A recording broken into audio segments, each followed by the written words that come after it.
नमस्कार दोस्तों, स्वागत है सभी का।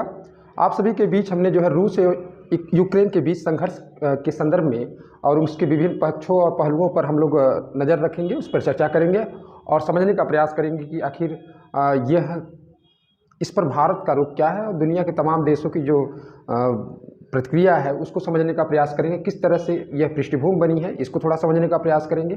कारण क्या है, सोवियत मतलब रूस जो है यूक्रेन पर हमले का जो ये प्लान बनाया, हमला किया है, उसका क्या मुख्य उद्देश्य है और भारत के संदर्भ में स्पेशली हम लोग समझने का प्रयास करेंगे। तो देखिए, ये अंतर्राष्ट्रीय संबंध का विषय है और इसको बेहतर से समझना तभी संभव हो पाएगा जब हम उसकी भौगोलिक स्थिति को समझ पाएँ।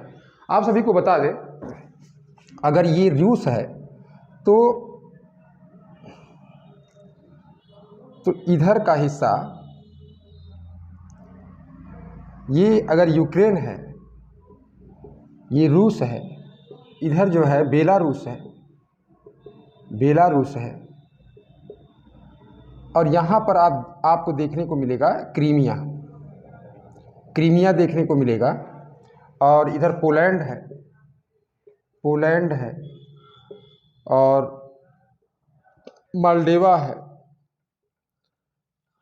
तो आइए हम लोग इसको समझने का प्रयास करते हैं।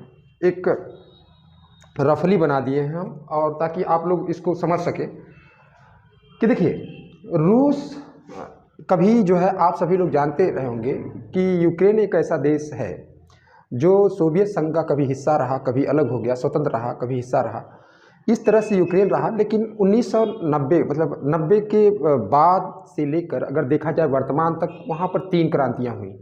एक ग्रेनाइट क्रांति, एक नारंगी क्रांति, 2004-5 का जो नारंगी क्रांति है बड़ा फेमस रहा, जिसको ऑरेंज क्रांति इंग्लिश में कहा जाता है, ऑरेंज रिवॉल्यूशन, और उसके बाद जो है मैदान क्रांति।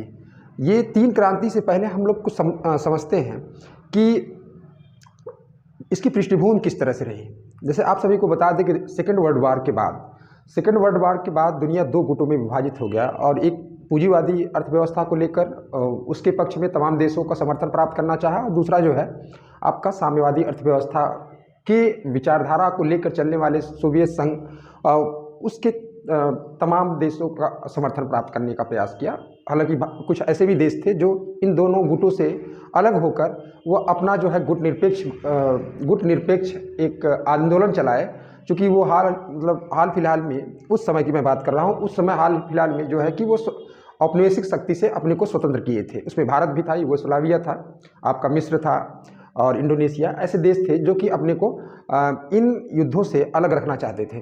तो हम लोग उन मुद्दों से हम ज़्यादा विस्तार से इस पर चर्चा नहीं करेंगे, बहुत ही संक्षिप्त में, लेकिन आपको पूरी तरह से समझाने का प्रयास करेंगे। तो देखिएगा, तो यहाँ पर साम्यवादी अर्थव्यवस्था या साम्यवादी विचारधारा 90 के दशक में जब मिखाइल गोर्बाचोव रहे, हालांकि उनकी जो नीति रही, पॉलिसी रही, वो प्रगतिवादी रही, सहिष्णुतावादी दृष्टिकोण रहा, उसके बावजूद भी यूक्रेन के छात्रों के द्वारा पहली बार जो है कि, हालांकि एक चीज़ यह बता दें, स्पष्ट कर दें, यूक्रेन उस समय सोवियत संघ का हिस्सा हुआ करता था।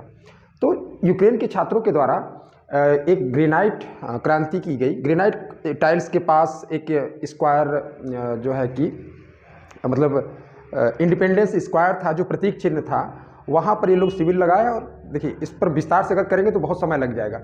तो वहाँ पर शिविर लगाया और वहाँ से अपनी आज़ादी घोषित करने की बात की गई और ये लंबा चला। बाद में श्रमिक लोग उसमें शामिल हुए और अंततः जो है कि जनमत संग्रह कराने की बात आई। और जनमत संग्रह में जो है कि ज़्यादातर लोग, 90% लोग जो है कि ये थे कि यूक्रेन को स्वतंत्र कर दिया जाए सोवियत संघ से। तो वहाँ से यूक्रेन स्वतंत्र हुआ। उसके बाद लेकिन ऐसा नहीं था, सामाजिक और सांस्कृतिक संबंध बने थे यूक्रेन से और रूस के, चूँकि एक ऐतिहासिक संघ था, सोवियत संघ एक ऐतिहासिक संघ था। तो चूँकि देखेंगे तो ये पड़ोसी है, तो इनके बीच आप अगर बात करेंगे तो यहाँ पर आप समझने का प्रयास करिएगा कि दोनों देश में सांस्कृतिक और जो है कि सामाजिक संबंध था। यही कारण है कि यूक्रेन में भी रूसी जाति के लोग यहाँ पर भी रहते थे। तो यहाँ पर जब 2004-5 का चुनाव हुआ, जिसको नारंगी या ऑरेंज रिवॉल्यूशन कहा जाता है, इसमें जो है यानुकोविच जो साम्यवादी मतलब रूस के समर्थक राष्ट्रपति एक तरफ, दूसरी तरफ येशुचेंको जो है कि दो गुटों मतलब दो व्यक्तियों का जो चुनाव हुआ उसमें जो है कि पश्चिमी देशों की मीडिया के द्वारा जो रिपोर्ट तैयार किया गया, जो मॉनिटरिंग टीम थी वो तैयार की, तो उसने धांधली का आरोप लगाया और इस तरह से चुनाव आयोग हालांकि उस दौरान जो है उसको देखिए बहुत समझने का प्रयास नहीं, उस दौरान चुनाव आयोग के द्वारा जो है येशुचेंको को जो है कि राष्ट्रपति घोषित कर दिया गया। फिर उसके बाद जो है 2014 की जो क्रांति है जिसको मैदान क्रांति कहा जाता है, इस क्रांति में सोवियत संघ के द्वारा मतलब रूस के द्वारा जो है कि क्रीमिया माने ये जो क्रीमिया प्रायद्वीप है इस पर अधिकार कर लिया गया। और ये जो बीच का क्षेत्र है, दो क्षेत्र हैं, एक का नाम है डोनेस्क, हालांकि ये पूरा जो क्षेत्र है डोनबास का है, और यहाँ पर एक है डोनेस्क और एक है लुहांस्क है। तो यहाँ पर हम लोग इसको समझने का प्रयास करेंगे। लुहांस्क है तो इसको समझने का मतलब यहाँ के मतलब ये पूर्वी यूक्रेन का हिस्सा है, ये पूर्वी यूक्रेन का जो हिस्सा है माने ये नॉर्थ है, ये साउथ है, ये वेस्ट है और ये ईस्ट है। जो पूर्वी यूक्रेन का हिस्सा है यहाँ के कुछ अलगाववादी गुटों के द्वारा अपने को जो है कि स्वायत्त घोषित कर दिया गया। तो लेकिन यूक्रेन की सरकार, यूक्रेन के द्वारा यह मान्यता नहीं दी गई, और जब मान्यता नहीं दी गई तो रूस का हस्तक्षेप किया गया। रूसी जाति रक्षा की बात की गई, आत्मरक्षा का उन्होंने वो तर्क रखा और यहाँ पर आक्रमण कर क्रीमिया वाले हिस्से पर वो लोग अधिकार कर लिए 2014 में। हालांकि क्रीमिया बड़ा ऐतिहासिक स्थल है, वर्ल्ड वार के दौरान भी इसकी बहुत बड़ी भूमिका रही। तो यहाँ पर ये अधिकार कर लिए। इसके बाद डोनबास वाले क्षेत्र में जो अलगाववादी गुट थे वो अपना स्वायत्त घोषित कर दिया गया। सोमवार को जो है कि उस क्षेत्र को, हाल के सोमवार के मतलब ये जो फरवरी का महीना चल रहा है उसके सोमवार को आप सभी को बता दें कि रूस के द्वारा ये इस क्षेत्र को स्वायत्त क्षेत्र घोषित कर दिया गया। अब यहाँ से शुरू हो जाता है इन सब का जो है लड़ाई का मतलब संघर्ष का वो। अब हम आप सभी को बताना चाहेंगे कि जो जेलेंस्की हैं, व्लादिमीर जेलेंस्की हैं, जो वहाँ के राष्ट्रपति हैं यूक्रेन के, वो रूस का ये आरोप है, हालांकि मतलब आरोप क्या कि उनका रुझान थोड़ा पश्चिमी देशों को, पश्चिमी गुटों की तरफ ज़्यादा है। पश्चिमी गुट का मतलब आप लोग समझ लीजिएगा, पश्चिमी गुट का मतलब यह है कि जैसे ग्रेट ब्रिटेन है, जर्मनी है, फ्रांस है और उधर अमेरिका है, जो नेटो जो 1949 में एक सैन्य गठबंधन स्थापित किया गया था, तो उसकी तरफ उसका रुझान, यूरोपीय यूनियन की तरफ उसका मतलब झुकाव, इस जेलेंस्की की मैं बात कर रहा हूँ जो यूक्रेन के राष्ट्रपति हैं। और इससे रूस ये कर रहा है, मतलब रूस का ये मानना है कि इस तरह से अगर होता है तो जो है कि यह रूस की सीमा के लिए खतरा होगा और नाटो का विस्तार हो जाएगा जो है कि रूस तक। तो इस चीज़ के लिए जो है कि वो क्या कर रहा है कि यूक्रेन जो है उनसे नज़दीकी ये अपना बढ़ाए ना। तो यहीं से संघर्ष का मतलब एक तरह से कहा जाए मोटे तौर पे तो ये संघर्ष की शुरुआत है। हाल फिलहाल में जो है कि यूक्रेन का झुकाव ज़्यादा जो है अमेरिका और पश्चिमी गुट की तरफ है। और लेकिन एक देख रहे हैं देश बेलारूस है जो कि रूस का पक्का जो है साथी है, और ये बार बार रूस के हर कदम को वो वैध ठहराता है। तो ये चलिए, लेकिन दुनिया के तमाम देश, हालांकि कई देश ऐसे भी हैं जो इसके पड़ोस में ना होने के बावजूद, जैसे ऑस्ट्रेलिया की हम बात करें या जापान की बात करें, वो भी जो है पश्चिमी गुटों के साथ है। कुछ देश ऐसे हैं जैसे सोवियत संघ मतलब सऊदी अरब है जो है, वह जो है अपना स्पष्ट जो है कि मत नहीं दिया है।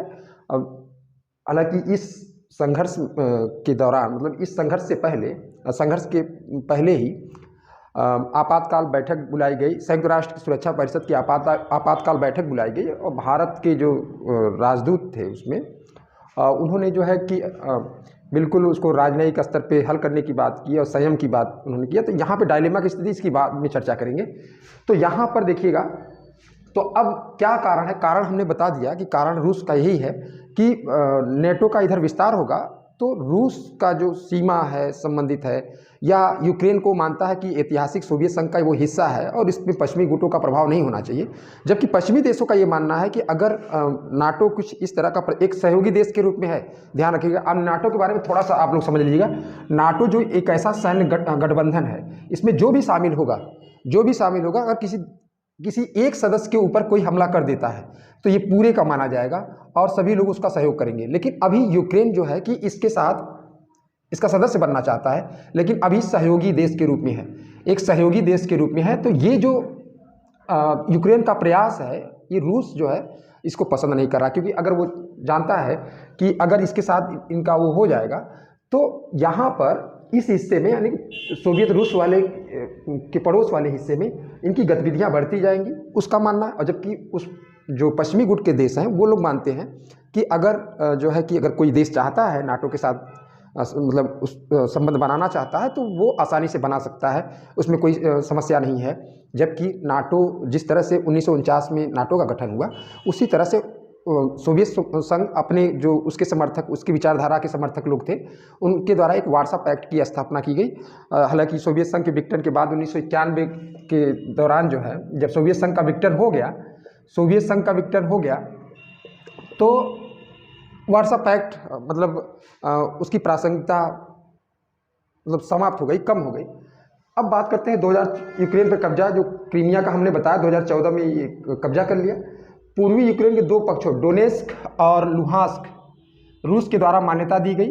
ये रूस के जो हमने बताया आप सभी को कि जो ये पूर्वी वाला हिस्सा है यूक्रेन का, इस हिस्से पर रूस के द्वारा क्या कहा जा रहा है कि ये जो अलगाववादी जो गुट हैं, जो रूस के समर्थक हैं, उसके द्वारा इनको मान्यता देना और डोनबास वाला जो क्षेत्र है इसको एक स्वायत्त क्षेत्र घोषित करना, ये क्रीमिया के बीच एक गलियारा का काम करेगा।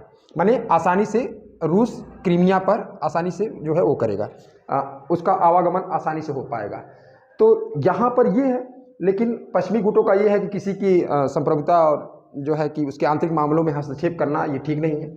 दुनिया के तमाम देशों की प्रतिक्रिया हमने बताया कि ग्रेट ब्रिटेन जैसे कह रहा है कि ये ठीक नहीं है। अमेरिका भी इसको जो है कि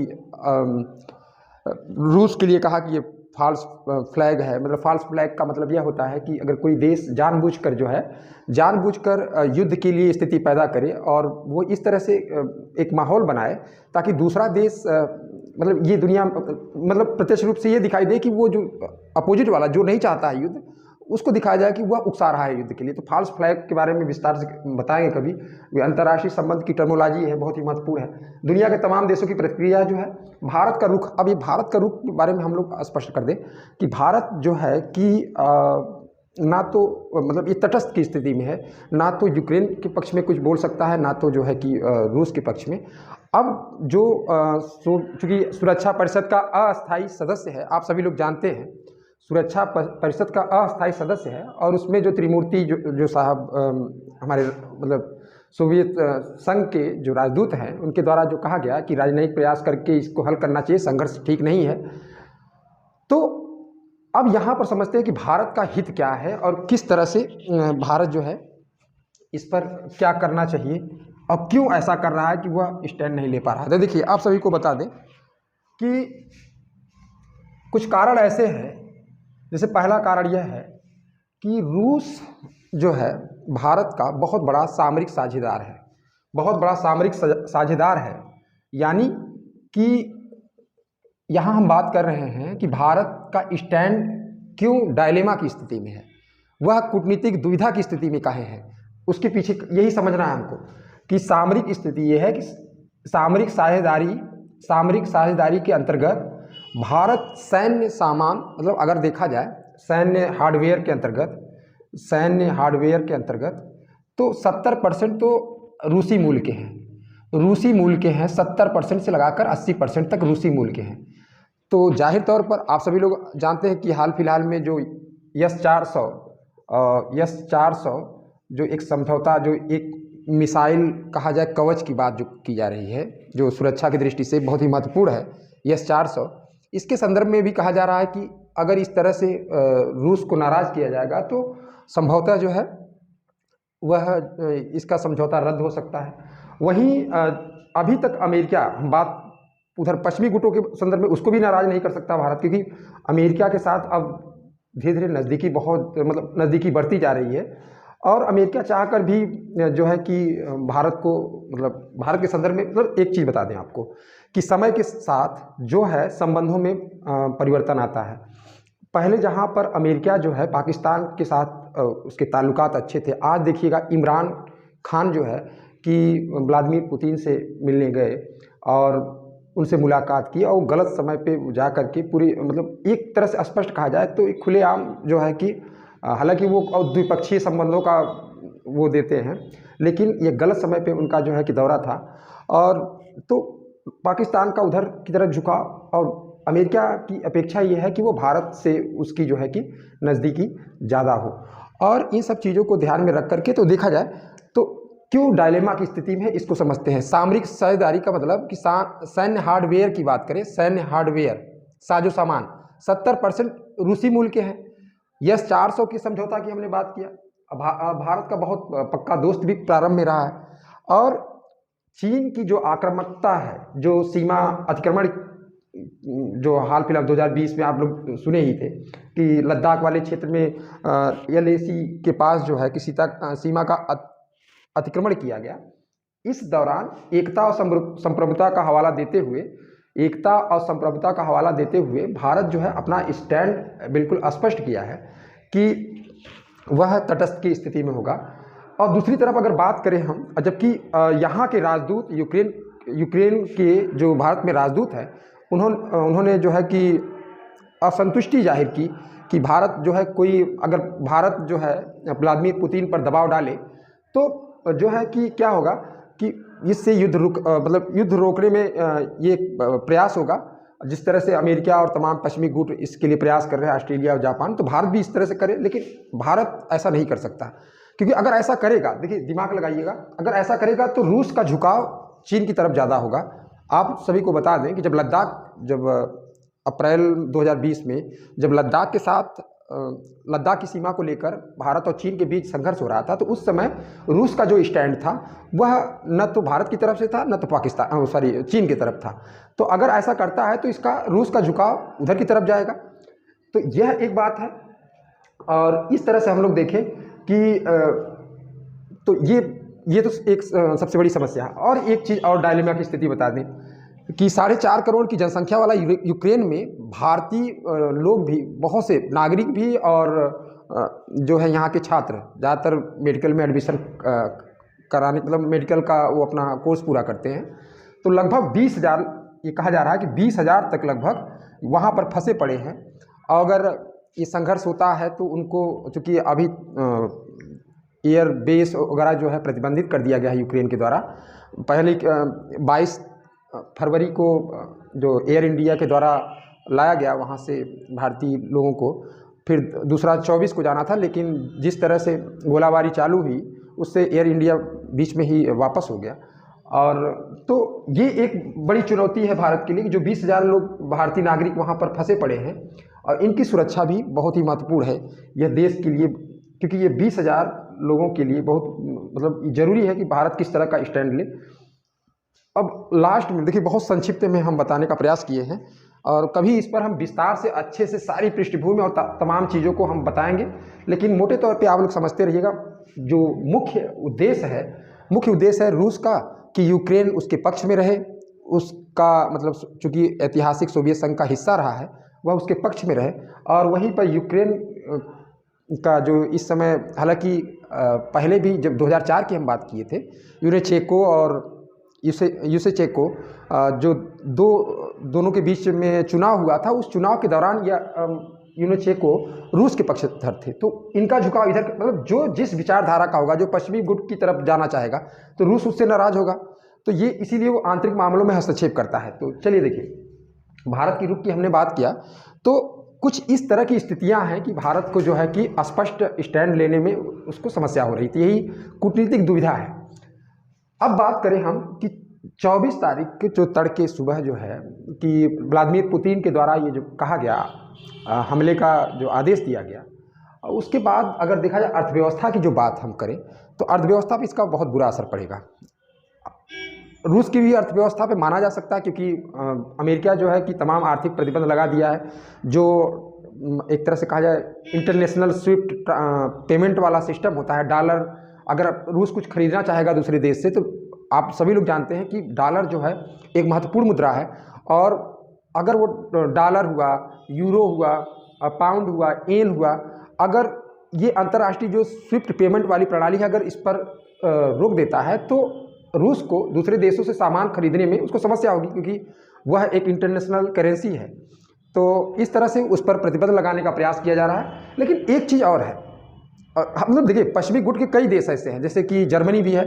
नॉर्ड स्ट्रीम 2 जो गैस मतलब एक पाइपलाइन आने वाली थी, जो है एक समझौता हुआ था, इस पर रोक लगा दिए हैं। और ग्रेट ब्रिटेन में कई जो है कि ऐसे अरबपतियों की संपत्ति को फ्रीज कर दिया गया है और उनको जो है कि यहाँ आने से मना किया गया है। तो ये सारी चीज़ें जो अपने स्तर पे ये लोग, हालांकि सीधे अभी युद्ध की कोई किसी तरह की मतलब आशंका नहीं कि ये लोग, हालांकि रोमानिया में, पोलैंड के पास, बुल्गारिया में, यहाँ पर अपने नेटो को जो नाटो के जो सैनिक हैं उन्हें तैनात कर दिया गया है। यूक्रेन में मतलब सीधे शामिल होने की बात नहीं की गई, क्योंकि नाटो का न तो सदस्य है, एक सहयोगी देश के रूप में है, और लेकिन वहाँ पर नहीं। तो अर्थव्यवस्था की अगर बात करें तो सोवियत, अगर रूस की बात करें, रूस निर्यात की दृष्टि से, मतलब पेट्रोलियम खनिज तेल के निर्यात की दृष्टि से देखा जाए, सोवियत रूस, मतलब जिसको रूस आप कहते हैं, रूस दूसरा ऐसा देश है दुनिया का जो सबसे ज़्यादा जो है कि पेट्रोलियम का निर्यात करता है। मतलब सऊदी अरब के बाद, ध्यान से समझिएगा, दूसरा है, सऊदी अरब के बाद दूसरा सबसे बड़ा निर्यातक देश है।